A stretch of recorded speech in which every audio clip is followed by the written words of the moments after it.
Hi friends, நான் உங்கள் Zubaida zacs.kitchen இது உங்களுக்கான சேனல் நமது மொழியில். இன்னைக்கு ஒரு சூப்பரான ரெஸ்டாரண்ட் ஸ்டைல் வெண் பொங்கல், அதுக்கப்புறம் நல்லா மொறுன்னு உள்ளுக்குள்ள சாஃப்டாக இருக்கிற மெது வடை, இது ரெண்டோடைய ரெசிபி தான் பார்க்க போகிறோம். இந்த ரெண்டு ரெசிபியுமே நிறைய டிப்ஸ் அண்ட் ட்ரிக்ஸோட பர்ஃபெக்டாக எப்படி செய்கிறது அப்படின்றத இந்த வீடியோவில் நான் ஷேர் பண்ணியிருக்கேன். வாங்க எப்படி செய்கிறதுன்னு பார்த்துடலாம். இப்போ வெண்பொங்கல் செய்கிறதுக்கு நான் ஒரு கப் அளவுக்கு பச்சரிசி எடுத்து வச்சுருக்கேன். இது சீரக சம்பா ரைஸ் இன்றைக்கி நான் எடுத்து வச்சுருக்கேன். நீங்கள் எந்த பச்சரிசினாலும் யூஸ் பண்ணிக்கலாம். அடுத்து ஒரு கப் பச்சரிசிக்கு 3/4 கப் பாசிப்பருப்பு. இப்போ இதில் தண்ணியை ஊற்றி நல்லா ஒரு 2 தண்ணிக்கு வாஷ் பண்ணி எடுத்துடலாம். 2 தண்ணிக்கு கழுவி கொஞ்சம் கூட தண்ணி இல்லாமல் எடுத்து வச்சுருக்கேன். நான் இங்கே ஒரு பேன் வச்சுருக்கேன். பேன் கொஞ்சம் சூடானதுக்கப்புறம் இதில் நம்ம 2 டேபிள் ஸ்பூன் நெய் விட்டுக்க போகிறோம். இந்த நெய் பார்த்தீங்கன்னா வீட்டிலேயே செஞ்ச நெய். வீட்லேயே எப்படி நெய் செய்கிறது அப்படின்ற வீடியோ நான் செப்பரேட்டாகவே அப்லோட் பண்ணியிருக்கேன். அந்த வீடியோக்கான லிங்க் டிஸ்கிரிப்ஷன் பாக்ஸில் இருக்குது. இப்போ நெய் நல்லா சூடாயிடுச்சு. நம்ம கழுவி வச்சுருந்த அரிசியும் பருப்பையும் சேர்த்துடலாம்.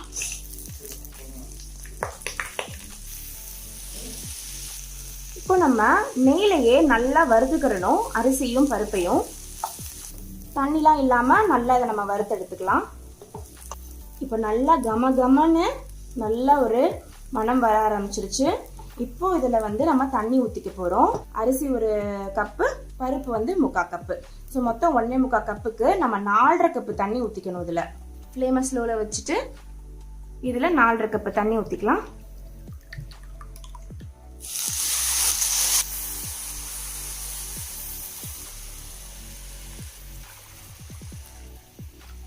கப்பு தண்ணி. அடுத்து இதில் நம்ம சுவைக்கு ஏற்ப உப்பு சேர்த்துடலாம். இது ஒரு வாட்டி நல்லா மிக்ஸ் பண்ணி விட்டுலாம். இப்போ ஃப்ளேமை ஹையில் வச்சுட்டு நல்லா இது கொதிக்கட்டும்.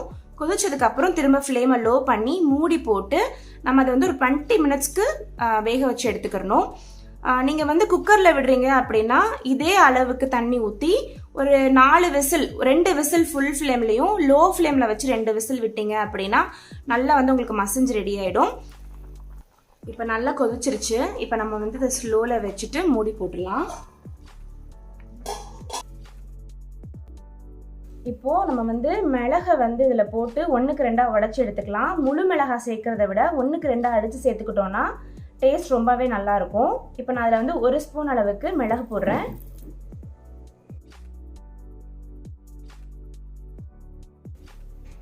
இப்போ 1க்கு 2 அடிச்சு வச்சு பாருங்க. இப்போ கிட்டத்தட்ட ஒரு 15 நிமிஷத்துலேருந்து 20 நிமிஷம் ஆயிடுச்சு. இப்போ நம்ம ஓப்பன் பண்ணி பார்த்துடலாம். நல்லா வெந்திருக்கு பாருங்க. நல்லா மசிஞ்சு கொலன்னு இருக்கு. இப்படி தான் இருக்கணும். இப்போ பார்த்தீங்கன்னா இந்த நம்ம எடுத்த பச்சை அரிசி ஒரு சில டைம் நல்ல ஒரு பழைய அரிசியாக இருந்தது அப்படின்னா உங்களுக்கு கொஞ்சம் தண்ணி எக்ஸ்ட்ரா தேவைப்படலாம். அப்படின்ற பட்சத்தில் நீங்கள் ஒரு கப் எக்ஸ்ட்ரா கூட ஊற்றிக்கலாம். ஏன்னா நம்ம புது அரிசியாக இருந்ததுன்னா தண்ணி கொஞ்சம் கம்மியாக வைக்கணும். பழைய அரிசியாக இருந்தால் கொஞ்சம் கூட வைக்கணும். ஸோ ஃபஸ்ட்டு 4.5 கப்பு ஊற்றுங்க. உங்கள் அரிசி கொஞ்சம் பழைய அரிசியாக இருக்குன்னா 1 கப்பு எக்ஸ்ட்ரா ஊற்றிக்கோங்க. அப்போ கரெக்டாக இந்த கன்சிஸ்டன்சி வந்துடும். பாருங்க, இப்படி குழைவாக நல்லா மசிஞ்சு வெந்துருச்சு. அவ்வளோதான். இப்போ அதை நம்ம சைடில் இறக்கி வச்சுட்டு தாளிச்சு கொட்டிடலாம். இப்போ அடுத்து தாளிச்சு கொட்டுறதுக்கு தாளிப்பு கரண்டி வச்சுருக்கேன் இங்கே. இப்போ நம்ம இதில் 3 டேபிள் ஸ்பூன் நெய் விட்டுக்கிறேன். நெய் வேணான்னு நினைக்கிறவங்க பாதி நெய் பாதி எண்ணெய் கூட விட்டுக்கலாம். இதில் ஒரு பச்சை மிளகாவை நடுவில் கீறி அப்புறம் 2 உடைச்சி வச்சுருக்கேன். அதையும் சேர்த்துடலாம். அடுத்து இஞ்சி, ஒரு 1/2 ஸ்பூன் இஞ்சி நல்லா பொடிசாக கட் பண்ணி அதையும் சேர்த்துடலாம். அடுத்து முந்திரி பருப்பு. நான் 1 டேபிள் ஸ்பூன் முந்திரி பருப்பு எடுத்திருக்கேன். முந்திரி பருப்பு நல்லா செவக்கணும். கருவேப்பிலை கொஞ்சமாக சேர்த்துடலாம். 1க்கு 2 மிளகு தட்டி வச்சுருக்கோம்ல, அதையும் இதுலேயே சேர்த்துடலாம்.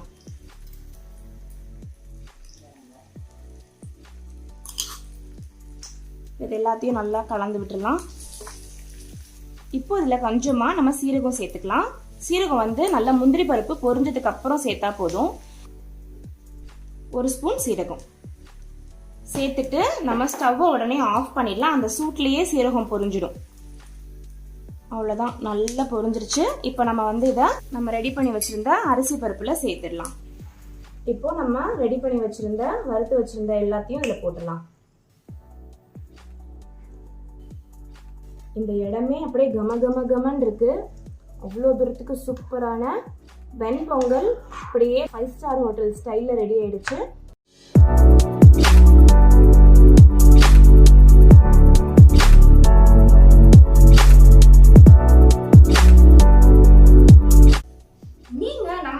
பார்த்து செய்யற ரெசிபிஸ் எல்லாம் வந்து நீங்க என்னோட ஷேர் பண்ணிக்கணும் அப்படின்னா இன்ஸ்டாகிராம், ஃபேஸ்புக், ட்விட்டர்ல நம்ம சேனல் வந்து ஏற்கனவே zacs kitchen அப்படின்ற இந்த ஐடியில இருக்கு.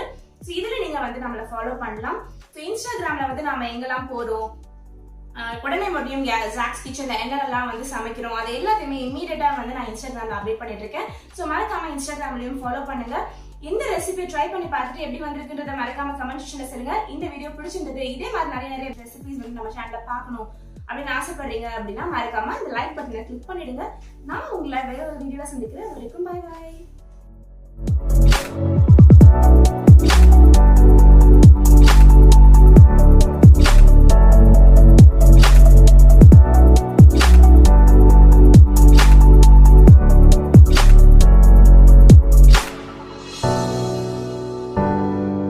ஃபஸ்ட்டு நம்ம வந்து 200 கிராம் உளுந்த ஒரு பவுலில் போட்டுட்டு அதை வந்து நம்ம தண்ணி ஊற்றி நல்லா 2 தண்ணிக்கு அலசி எடுத்துக்கலாம்.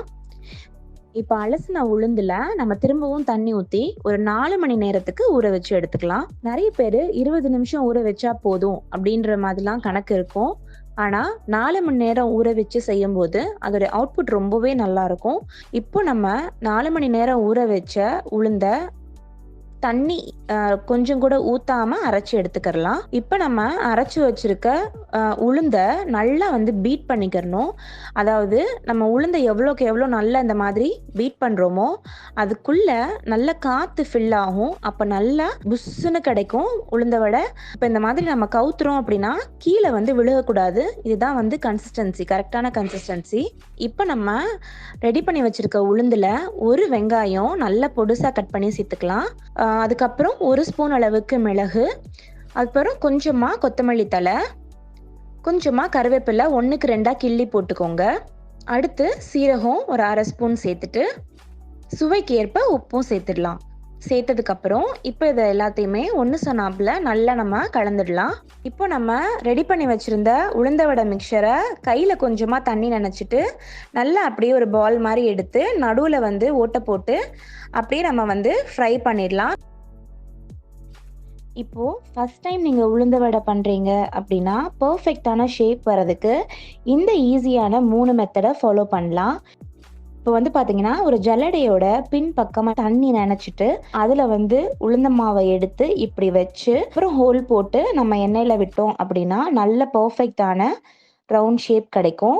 அடுத்த மெத்தட் என்னன்னு பார்த்தீங்கன்னா ஒரு கிண்ணத்தில் ஈரமான துணியை இந்த மாதிரி நல்லா டைட்டாக பிடிச்சிட்டு நல்லா தண்ணியை வச்சு நினச்சதுக்கப்புறம் நம்ம வந்து ரெடி பண்ணி வச்சுருக்க உளுந்த வடை மிக்சரை வந்து நல்லா தட்டி அதில் வச்சு நம்ம வந்து எப்பயும் போல் நடுவில் ஹோல் போட்டோம் அப்படின்னா நல்ல ஒரு கரெக்டான ஷேப் கிடைக்கும்.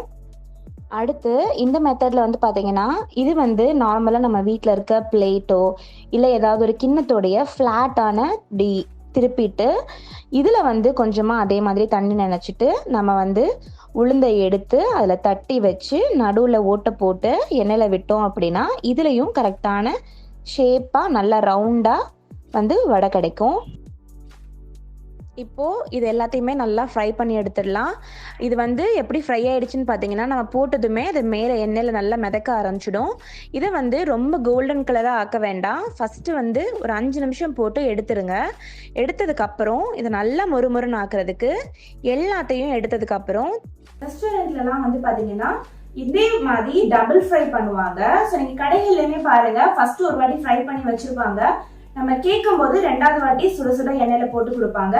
அதே மெத்தட் தான் நம்ம இன்னைக்கு இதில் ஃபாலோ பண்ணுறோம். திரும்ப நல்ல ஒரு ஃபுல் ஃப்ளேமில் எண்ணெயை சூடு பண்ணிவிட்டு திரும்ப நம்ம ஃப்ரை பண்ணி வச்சுருக்க எல்லா வடையும் அதில் போட்டு ஒரு 5 நிமிஷத்துக்கு ஃபுல் ஃப்ளேமில் வச்சே நம்ம வந்து ஃப்ரை பண்ணோம் அப்படின்னா நல்ல ஒரு மொறுன்னு மெது வடை ரெடி ஆகிடும். அப்படியே ரெஸ்டாரண்ட்டில் சாப்பிட்ட மாதிரியே இருக்கும். இதை கண்டிப்பாக ட்ரை பண்ணி பாருங்கள்.